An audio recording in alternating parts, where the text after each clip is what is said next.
咱来看总统热情地去南太平洋访问，今仔去头一友邦马绍尔群岛共和国。总统海尼甲伊翁婿亲身去接机，现场嘛有真侪侨胞。老总统嘛去国会发表演说，讲到台湾伫当地建设，嘛引用马绍尔国家囡仔顶头的字，齐心努力，共创成就，来形容两国的情谊。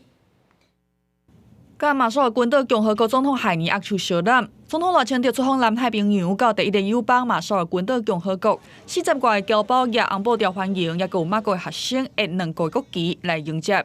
In our culture, rain brings blessing. You brought a lot of rain and blessing on the RMI and our partnership. 谢谢你 Thank you and very warm welcome again. 马绍尔国会铺红地毯迎贵宾，因为罗总统书记因为邀请发表演说，讲到台湾伫马国推动的实质建设，佮引用马绍尔国因顶头的话语，共心拍拼，共创成就，来形容两国的情谊。包括美国驻马国副馆长波西，甲澳洲驻马国大使威尔森，拢有到现场。了解到马绍尔航空面临飞机老旧的问题，台湾很乐意提供马绍尔群岛优惠贷款。为马绍尔航空采购全新的飞航，来改善在地的航空服务。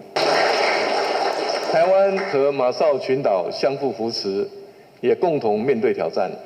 首度造访马绍尔共和国，赖总统受邀进入国会演说，文化邦谊也要深化两国实质交流。以上是公视记者方俊怀在马绍尔的采访报道。